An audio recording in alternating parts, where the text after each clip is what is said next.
It's time for a Senior Citizens Forum. I'm Janice Woods, your host. A Senior Citizens Forum is being sponsored by Benefits for You 2 Insurance Services, where we provide Medicare Supplement, Medicare Advantage plans, and prescription drug plans for people that are 65 years of age and older. And if you're under the age of 65 and you have certain qualifying illnesses, you will qualify for Medicare. But today, I'm not here to talk about Medicare. I'm here with my friend, Steve Stearns. Not only is he my friend, he's also my mortgage person, my loan person for my home. And he's worked with me. He's worked with some of my friends and family. But I know personally in working with Steve, he's right hands-on. He's thorough. And I've had a problem. Thank goodness it's in the past, okay? It took a while to get it cleared up. But he was there to help me hold my hand, and he listened to my crying over the situation. But he was here. Steve loves to travel. I do. Right? He goes to places that I know I wouldn't go to, but they're interesting to hear about. He also likes to bake sourdough bread. I do. He has his own mortgage company called Thrive Financial. And what I love about his company is that his sons work for him. I've got two of my sons, and each of them has been working in the business for 15 plus years. Right. And it's great to see families work so closely, lovingly. Yes. And the one other important thing about Steve's life, he has got grandchildren that love him. And I live multi-generationally, so very much on purpose, I live with one of my sons and my daughter-in-law and two kids. One of them just turned 2, and the other one will be 4 in December. Well, and I know that's fun because I have almost going to be 5 in February and one that will be 3 in December. Nice. So, but we don't live with them. But we go and stay with them for 2 to 3 weeks at a time. Is that in Hawaii? That is in Hawaii on the North Shore. Yeah, yeah. So that he knows I go to Hawaii a lot. I do. I know she frequently travels to Hawaii, so that's why I guessed that. Yeah, and of course I got teenage grandchildren too, so that's always a lot of fun. Yeah. So, but we're going to talk about mortgages today. We've seen a lot of change in the real estate market for realtors. I'm talking the part that affects realtors, okay? Yes. And I've had a personal friend of both of ours on my show to talk about that in the past couple of months. So has that affected the mortgage company mortgages at all? You know, we've seen a couple of negotiations go on that we wouldn't have otherwise seen on a real estate contract. So in the past, both the buyer's agent and the seller's agent were paid by the seller. Now that has become negotiable. Yeah. Surprisingly to me, it hasn't been much of a change in the business because most of the time the seller is still paying the buyer's agent commission, so very little has changed. I have seen a couple of transactions where that becomes a negotiation. And I've got one transaction that we've closed where the buyer, or actually we're closing next week, where the buyer is actually paying their entire agent's commission. However, the seller dropped the price to kind of cover for it. Well, that's interesting because I'm anxious to see how this plays out as time goes on because this has only been in effect since the middle of August. That's right. Okay. Yeah. The surprising part for me is I thought it would be a big change. We were prepared for a lot of negotiations, and typically what's happening now is buyer's agents calling up the listing agent and saying, hey, I'm going to be submitting an offer. Is your seller going to be helping with the commission? And then they submit the offer sort of to match that. Okay, so that's interesting because, as I said, I know many real estate agents, and how this is affecting them. They've been very concerned. Yes. Okay, so your part of it is interesting. But let's go back to the basics of what is a mortgage, okay? And let's talk about the different types of mortgages that are available, okay? So mortgages in general are going to be a loan that's attached to real property, which would real property meaning your home. And there's all kinds of different mortgages. So reasons to use mortgages first would be to purchase a home. You don't have the entire $200,000 that the home costs. You've got $40,000, which is 20% down. You want to borrow the $160,000. And those can be done with government insured loans like FHA or VA for veterans, or conventional loans. Next type of mortgage class would be refinances, and they can be done FHA, VA, conventional, but this would be someone who maybe has a higher interest rate than the current market, so we're going to do a refinance and drop them down to a lower interest rate. Or it could be someone who has some debt they want to consolidate, or needs some cash out, maybe sending kids to college or something like that. So that would be a refinance. Okay. Third type of mortgage, and some people don't even think of them as a mortgage, is a home equity line of credit.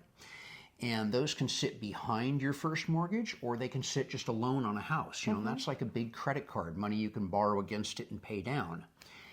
And then categorizing probably the final type of mortgage on a home would be a reverse mortgage. And there's lots of myths on reverse mortgage and a lot of misunderstanding on reverse mortgages. Many people think that the main type of reverse mortgage is you get a monthly payment, an annuity for the rest of your life. And very few reverse mortgages are being done like that now. Normally what we're doing with a reverse is we're paying off an existing mortgage if there is one. So there's no mortgage payment anymore. We might be paying off some debt or helping with some money for deferred maintenance on a home. And then the rest of the money is going to be available as a line of credit for the senior to draw on for their property taxes or insurance as they move along. Okay. So if I wanted to go just like a conventional loan, if I was a first-time buyer, and I don't want to spend a lot of time here, a first-time buyer, doesn't matter what age, okay, what would the interest rates be? Because I know interest rates have gone down recently. And that's an interesting question. So interest rates have gone down recently and then they came back up. So interesting trivia is before the Fed lowered the discount rate a few weeks ago, the lowest the rates have been was just before that announcement. Since the announcement, the rates have actually been coming up rather than down. For about a 6-week period before the Fed's announcement, rates were headed down. And now they've been headed up. The Consumer Price Index came out today, which was better than expected, meaning more inflation, so rates came up a little bit. But to answer your question more specifically, we locked in this morning an interest rate for a client purchasing a home with 5% down on an FHA loan at 5.75%. Conventional loans are running around 6.5%. It depends upon the credit profile of the client and how much money they have for down. Okay.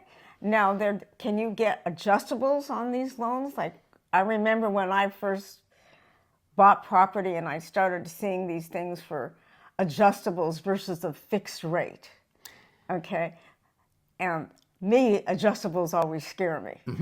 Okay. So there are very few adjustable rate mortgages as first mortgages available. Typically the rate is so good on a 30-year fixed that it might be the same as a 5-year fixed or a 7-year fixed. So why only guarantee your rate for 5 or 7 years if you can have it guaranteed for 30?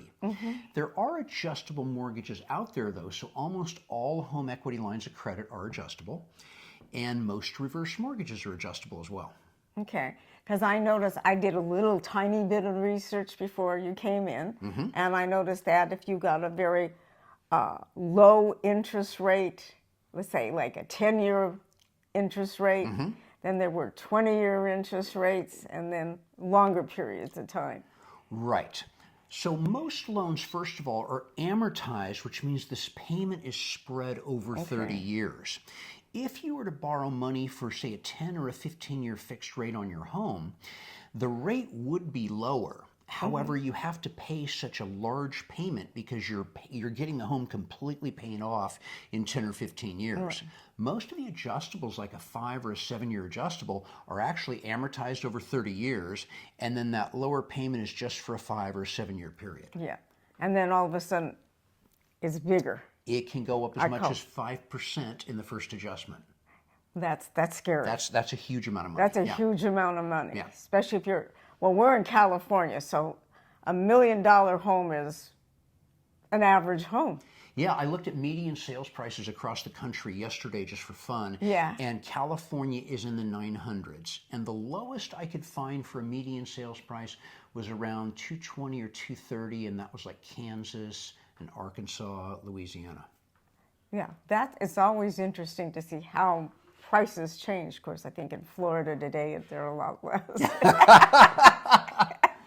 Well, Florida. Florida's interesting for lending now. So because you've had Helene come through and you've had the second hurricane come through, anybody who's trying to buy a home in Florida right now or refinance a home, the lenders just stop. And once it's all settled, they will send an inspector back out to look and make sure that property is still there before they complete the loan. So if you happen to be in the process of a purchase there, or even refinancing your home, it's all come to a grinding halt until the properties can be inspected. Oh, Yeah. that's understandable. Yes, it is. I mean, from some of the pictures I've seen, very scary. Here we have earthquakes and fires. Yes. And I would think the same thing would happen. Well, we've got a conundrum for both places, both California and Florida, for insurance. Florida is the most expensive state in the United States to be insured, and California is number 2. Number 2. That makes sense. Yep. With the fires and stuff. So let's talk about the other form of mortgages. Okay. Like if I was to get a second or a HELOC, okay, what would that? So seconds are usually HELOCs. There's very few fixed rate seconds that are available. These loans tend to be cheapest going directly to a bank or a credit union. So many times customers will call me, they'll be my past customer, and they'll say, hey, we'd like to get a home equity line of credit. And so let's say you get a $50,000 home equity line of credit. It's very much like having a credit card with a $50,000 limit. For the first 10 years, you can charge it up and pay it down, and charge it up and pay it down. And you only pay interest based upon the amount that you currently owe. Once the 10 years is up, they lock it out for any further draws, and then you have to pay it off over the next 15 or 20 years. So then the payment goes up because you're interest only for that first period. Right. Home equity line of credit, a good thing for one of these would be you refinance with me in 20 or 2021. You should have about a 2 3/4% interest rate. Most of my clients do. And now you need $50,000 for some home upgrades, but you owe $300,000 at 2 3/4. Even though your home equity line of credit is going to be adjustable around 8%, it's still a far better deal than adding $50,000 to your existing mortgage and getting a 6.5% interest rate. Yeah. Definitely. The frightening thing about home equity lines of credit is if we have a lot of inflation and the rates start going up, they go up monthly. Okay. So do you have any examples that you can give of some of these from your experience, why somebody would get a HELOC? Yeah. Here'd be a great example. Yeah. I've got somebody who's got a 2.5 or 3% interest rate right now, so they don't want to touch that. They're planning on doing some upgrades to their home, and the kids are going to college in 2 years. So they borrow $100,000, but they're upgrading their home and they're fixing things up because they're planning on retiring once the kids go to college and downsizing into a smaller home. So for that person that knows they have only a 2 or 3 year window, on that home equity line of credit, they don't have to worry too much about the rates rising too high while they have it. That's a perfect example of someone where I would say, hey, get a home equity line of credit. You can get it for free, no closing costs. And they charge you $500 typically if you pay it off in less than 3 years. That's still pretty cheap to borrow money. And then you simply pay it off when it's coming up. Someone where a home equity line of credit might not be appropriate is someone who has a fixed income, whether it's a job or somebody who's retired on a fixed income. and they can barely make that initial payment. Well, that initial payment is going to change one day. When it goes into repayment, the payment will go up, or when rates go up, the payment will go up. So that's probably not a very appropriate loan for that person. Okay. Now, what about that reverse mortgage? So reverse mortgages are a fascinating product. I've been doing them for about 10 years, and originally my thought was, well, I'll never have a reverse mortgage. My home's going to be paid off. And I'll just share personal information. I'm 61 right now, so thinking a lot about retirement and what I have in my retirement accounts and how that's going to look. My home will be paid off when I'm 73 years old. So that's how much I've got left on it. It was a 15-year mortgage. At that point, depending upon how my retirement spending's been going, how much, I'll draw my Social Security at 70 is my plan after looking at the calculators. But I may, let's say I get to 75, I get to 80, and I feel like I don't really have enough funds available to really enjoy my life. Then I will put a reverse mortgage on the house. I'll use it like a big equity line. So I won't draw any money up front. I'll just draw the money as I need it. So the interest that accrues on that reverse mortgage will only be the balance that I currently have. So let's say I want to go on a trip and my retirement funds are getting low. I've got my Social Security for my regular bills. Well, I'll put the trip on the home equity line and then it'll have a balance, but it won't have a giant balance because I can add to it as I go. Okay. Once I pass and the home goes to my children through my living trust, then they'll sell the home. I still own the home in my trust. Nobody else owns it. That's a common, myth or something that you don't own your home anymore. And the balance that I've charged up and the interest that's accrued will then be paid off when the home is sold. Okay. So the mortgage is just like a forward mortgage. A forward mortgage, you borrow $300,000. 10 years later, you owe $200,000. You sell your house. You get the difference of what the home is minus the $200,000. A reverse might be that I spend $200,000 on the reverse, but I accrue another $100,000 worth of interest. So I owe $300,000. When the home's sold, it pays off the $300,000. Okay. That's why they call it reverse, because it's growing rather than getting smaller like a typical mortgage. Okay. So, but that's not, like for me, I'm definitely a senior. Okay. I don't have a need to do that with my house. So no need for you. I'll give you a great example of a couple that I did a reverse mortgage for. Daughter is an attorney. No, daughter was a doctor and the son's an attorney. They were living on about $4,000 a month and had about a $2,000 a month mortgage payment. Lots of equity in their home. They had put both their son and their daughter through medical school and law school. Struggled to do it. Now the kids are very successful, and the kids are the ones that brought them to my office through their contact and said, look, we want mom and dad to be more comfortable. They don't want to take any money monthly from us, right? That even though the kids are attorney and doctor, they didn't want to get $1,000 a month each or something from their kids. There was some pride going on there, right? That's just how they felt. So with the encouragement of their children, we just wiped out the existing first mortgage. They're not taking any money monthly, but now they don't have a $2,000 a month mortgage payment. And the children were able to tell their parents right in front of me, Mom and Dad, we don't care if the mortgage grows while you're enjoying your retirement. We're not here for your inheritance. They'll still get an inheritance. It's just the parents are going to use up some of that equity that they worked so hard for. Right. That's like insurance, life insurance. You get equity if you have the proper kind of life insurance. Right. Right. You know, there's interesting circumstances too where I work with people that never have had any children. And you know, maybe they're 70 and their budget is tight. They own their home free and clear. Here in California, it's going to be worth $1 million probably.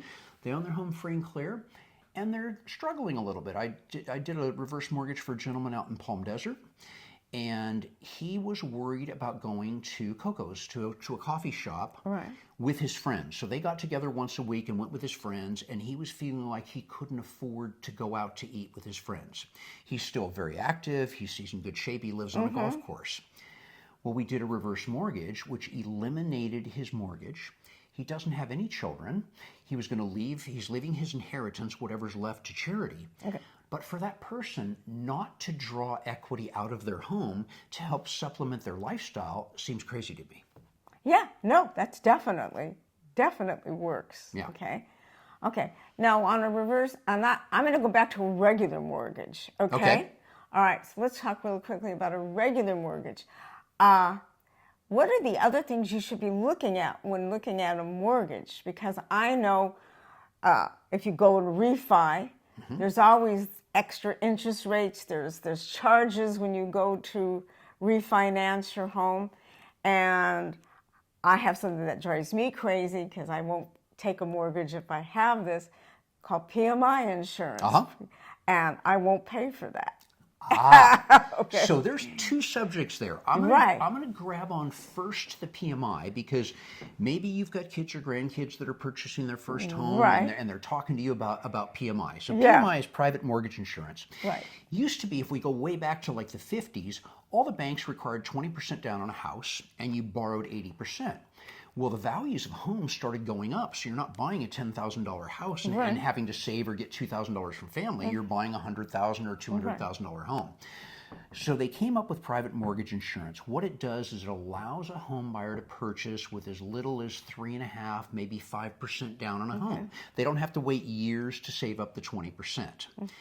But there's an addition that goes on to that interest rate. Now, it used to be very expensive. When I got in the business in 1992, people were paying a full percent sometimes per year for PMI. So, if you've got a $200,000 mortgage, a percent on that is $2,000 a year for PMI. The PMI rates have dropped drastically, especially for those with good credit. So, someone's going to buy a $500,000 house. They've saved the $50,000 down payment. They've got good credit. Their mortgage insurance would be 0.14% additional to not have to wait till they got the other 20% saved. Now, 0.14% is very small because interest rates have gone up 0.25% in the last week, much more than what PMI would be. So it used to be that P&I could be kind of a bad thing. Now it's a very small amount on top of the loan, and to expect people to be able to save a 20% down payment on a home is crazy. Plus, on average, homes go up 5% per year in value. So this $500,000 home, if you wait 2 years to save the rest of the money, will have gone up probably 5% per year, or $25,000 per year. So you can buy that home for $550 2 years from now when you've got 20% down, or you can buy it for $500 with 10% down and gain that equity. And gain that. Because I come from a long experience of refinancing homes, okay? And before I met you, I remember dealing with someone. I said, I'm not paying PMI insurance because to me, I'd rather pay that money against my principal than to pay for an insurance that I see nothing out of. Yeah, and the benefit, you haven't needed it since I've known you because you have more equity in your home. Right. But someone who's got 20% equity in their home, there's no discussion about PMI. And I did have it. That's why I was surprised when it was when the notary came out. And I read the documents as I'm going through it, and it said PMI insurance. And it was like, I'm not paying that. I told the loan officer that I was talking to, I've never missed a payment ever in my life, so why do I have to pay that? Right. Okay? And I was, and I had the equity in my house. So you shouldn't have paid it, yeah. Yeah. And he just said, well, it's there, you have to pay it. I go, I don't have, and my answer was, no, I don't. Yeah. I'm not signing this. Well, they're going to get upset with me. And I'm going, that's not my problem. Right.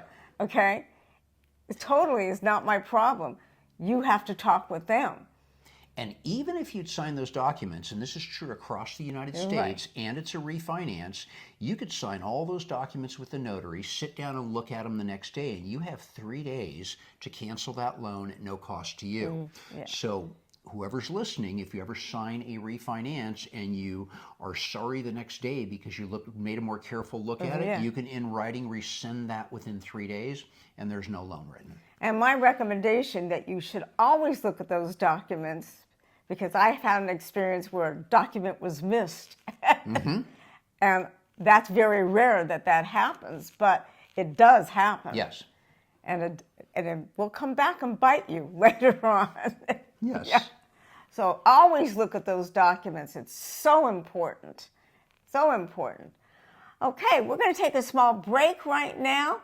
We're going to talk with Arash about scamming and hacking, and we always have some interesting facts to share about that. We'll be back with you in a few minutes. Take it away, Arash. Arash, let's talk more about password management software. Sure, I would and love how to. important it is, okay? We talked about it last time in our last show. So password management, to just refresh your memory, were apps, software, because it was a real need. Many of us have many passwords, and then we need a system to use those passwords. So we use a password management. As I mentioned, I use LastPass. You can use anything you like. So when you log in, you have a master password, you have multi-factor authentication. You cannot log in from places that you usually don't log in. It will block you. Then when we get into that platform, you can design it like your file cabinets, the way, however structure that you have. You can say business, personal, inside your business, say clients, however you want. For the personal items, what I do usually, I say finance. So my bank accounts, everything goes there, cryptocurrency. And then for like regular things, electricity, water, gas, those things going to go under that. And your password management, the beauty of it is they can create, you can say, create me a password. Those passwords that they create are very hard, but very useful because they're not in the dictionary, as we discussed before. They're very new, and they're 10 to 12 characters, sometimes 15 characters, including everything mixed up. Now, how can we retrieve those passwords? I would say, oh, it's very hard for me. How do I remember? I don't want to log in each time. The good thing about these software is, any of them, you can install an extension. What is an extension? Any browser you use, any internet browser like Google Chrome, Firefox, Microsoft Edge, Safari, you can install an extension from those browsers, and when you install that, let's say you use Keeper, LastPass, any of them, when you install it, it goes all the way up to the right, and then that extension, you'll see it. Every morning when you start your day at work or somewhere, you can log in. It's the same login concept that you had with your password. You do it once. What happened is, I go log in, put my master password, get the authentication code, get in, and that's it. You minimize it. So any website that you have it in the LastPass or any of those password management, sorry, I bring up LastPass because I use that. So the hackers, that's a new word for us today, okay? Yeah. But for anybody who's doing scamming, they're not going to be able to get into that? They're not getting into it unless they get into your computer. That's why it's very important. Every day you log in. Once you go to your, let's say Wells Fargo, Bank of America, Chase, anything, that extension automatically recognizes it. Instead of you save it on Chrome and Chrome load it for you, that loads it for you. That's very secure. Remember we talked about it, do not save on Chrome and Edge? Yeah, we spoke about that a couple weeks ago. Yeah, exactly. So this will do the job for you. When you go to lunch, if you go for a long time, I highly recommend log off from that extension. You very simply click on it and go to account and log off. Go to lunch, log off your computer. You always log off your computer when you go to lunch, especially at business. Mainly this is for business. When you come back, log back in, put your master password authenticator. Any websites you go that you've saved there, it automatically add those passwords. Now, what if you go to a new website? Let's say I buy a new car, I want to go to the finance and then set up a new account to just pay. LastPass, when you logged in, the password management, when you log in, it automatically recognizes that's a new one.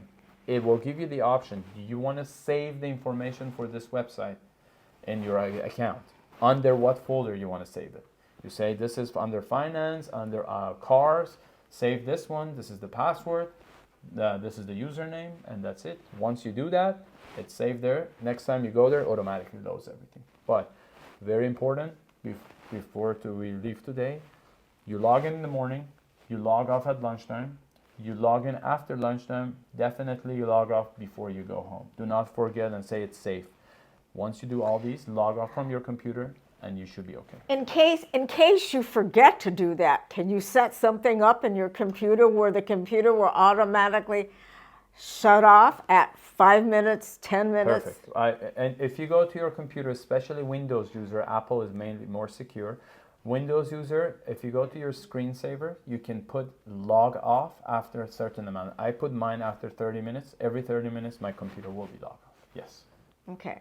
So especially if you find yourself walking away from your computer on a regular basis, or your kids are calling you, or the grandkids are calling you, you got to log it off. Log off. Yeah. Thank you, Raj. My pleasure. We will see you next week again. Okay. Thank you. Thank you. Thank you, Arash, with those great words of wisdom. We always take them so seriously, and I always repeat this right after this session. Please never, ever give out your Social Security number. Never give out your bank information to anybody who calls you on the phone that you don't know. And if somebody does call, you can check that out. And if you want information on how to go about doing that, please contact me or Arash, and we will be able to give you that information and how to protect yourself. Because even somebody may call you up for a mortgage. Yes. Okay? And you don't know who that is. Or they may call you for anything in regards to your home. Okay? Be very protective of protecting yourself and your private information. And never sign anything with a notary that you do not understand the document. That's really good, especially on the what we're talking about today. Mm-hmm. And the notaries can't really explain those documents to you. So that's a good place to lead in back into what we're talking about. So when a notary comes out to you that the lender is sending out to sign. To sign the final docs, yeah. What should you be looking for to protect yourself? You should already have a very clear idea of what's on those loan documents from the professional that you're working with. So, for example, I had somebody who's purchasing a home that went into escrow. They actually met with the notary last night.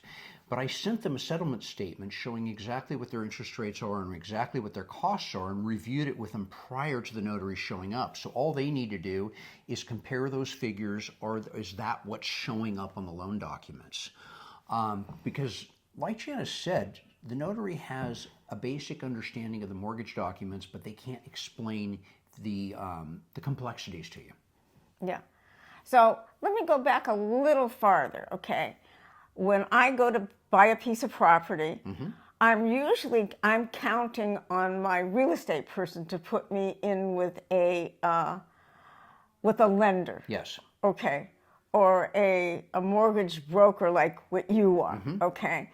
So what should they be looking for, and what questions should they be asking of those people to make sure that they're selecting the right person?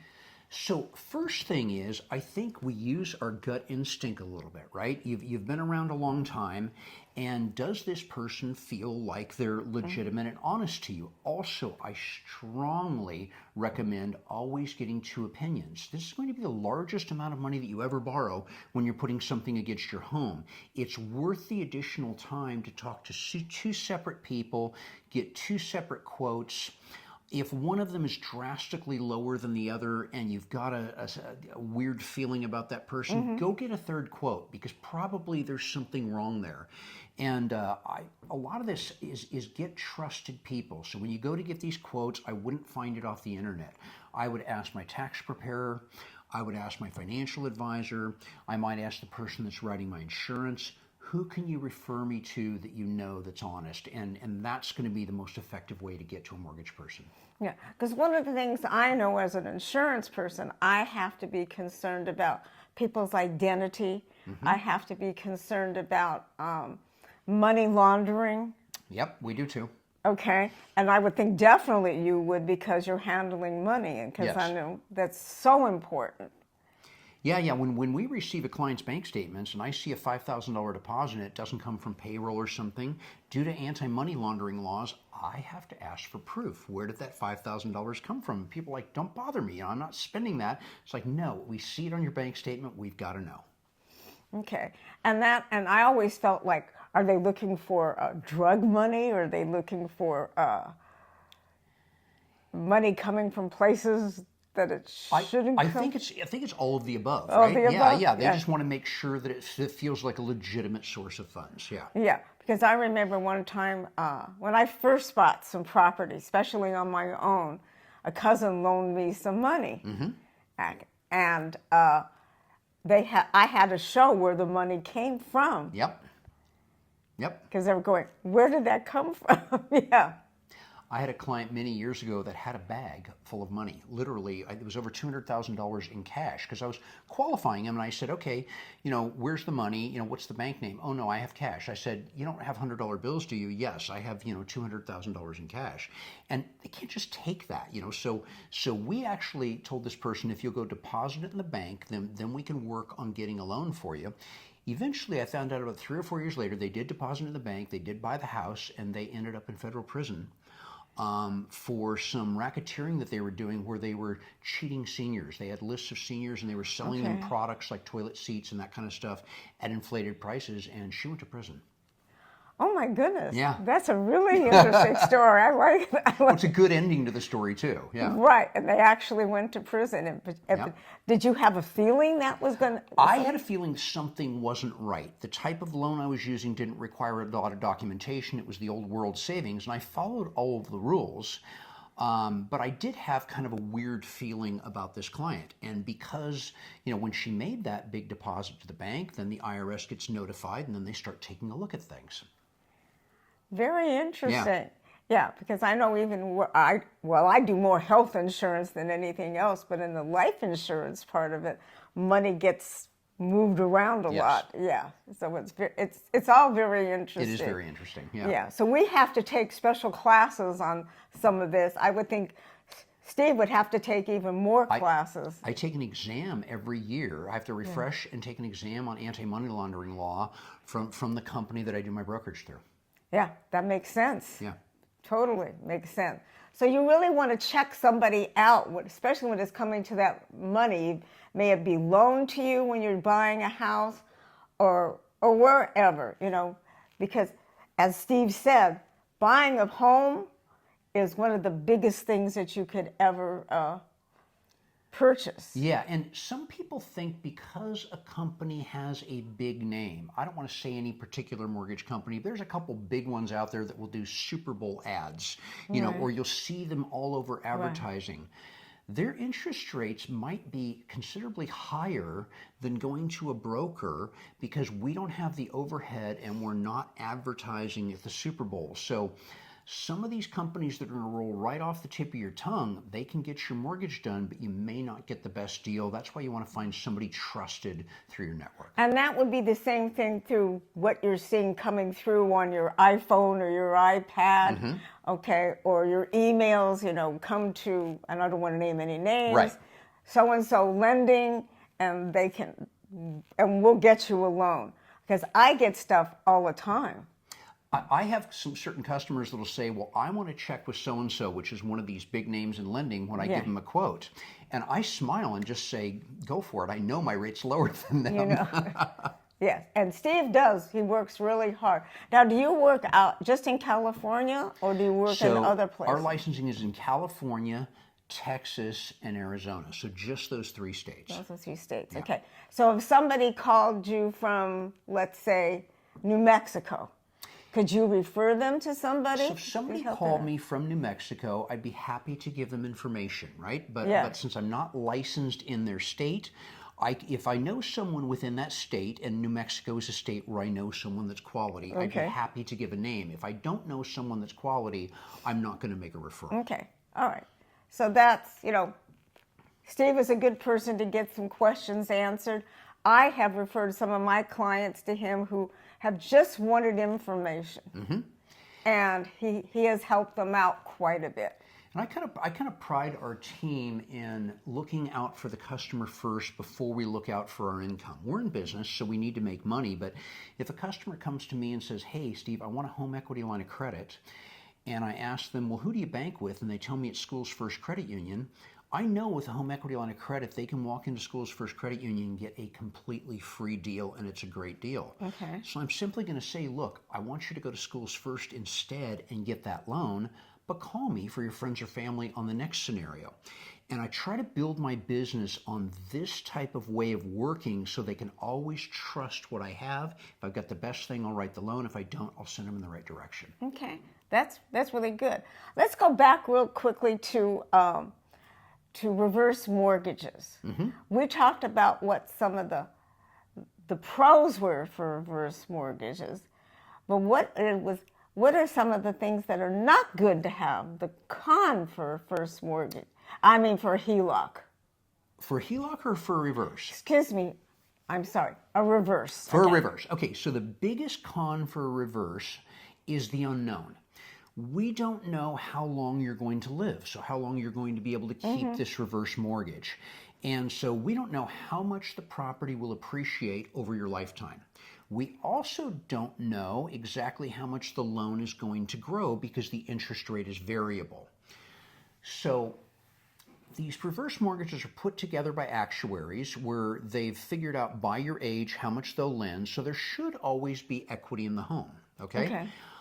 But we don't know how much that equity is. So if you are a parent with a special needs adult child and you want to make sure that there's plenty of inheritance to take care of them after you're gone, it's an unknown. We can't do a solid plan like we could with a forward mortgage and say, oh, your mortgage is going to be at this point and this is what you're going to be able to do when you sell the house. So the biggest negative to reverse is it's unknown. If you have other assets you're leaving for your inheritance, like I will, I don't care how much equity is going to be in my home when I pass. I really don't, because the kids are all on their own now. But if I did have a situation where my inheritance is very important to the person that's going to receive it, a reverse mortgage isn't a great product because you have the unknown. Okay. And one of the things, if you have a special needs child, I'm going to say to you, please see an attorney for a will and a trust. Yes, for sure. Okay, definitely if you have. And if you have a home, period, you need to put that home into a trust. Yeah, so you don't want your home to go to probate because if you've got just a will, it still goes to probate. If you've got a living trust, then it goes to your beneficiaries. So mine goes out to my children. But if I didn't have that trust and I pass away, then the probate court is going to decide who gets what. Yeah, I just want, when we brought up that special child. And it's expensive, probate is. Yeah. Probate is very expensive, and we know someone we can refer you to in California. So get a trust before you die. Yes, that's very important. If you own any kind of property, may it be a house, a condo, I want to say a trailer, anything that has any form of money, it's important to have a trust. Yes.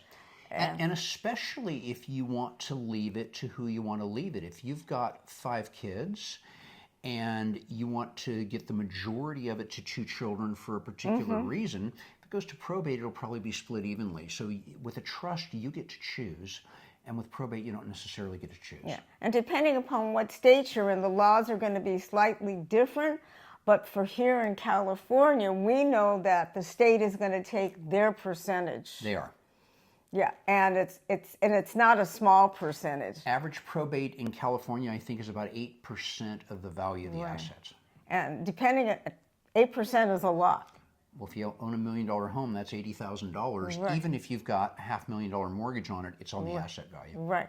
So let's go to another place. Yep. You and I met a gentleman the other day who just sells land.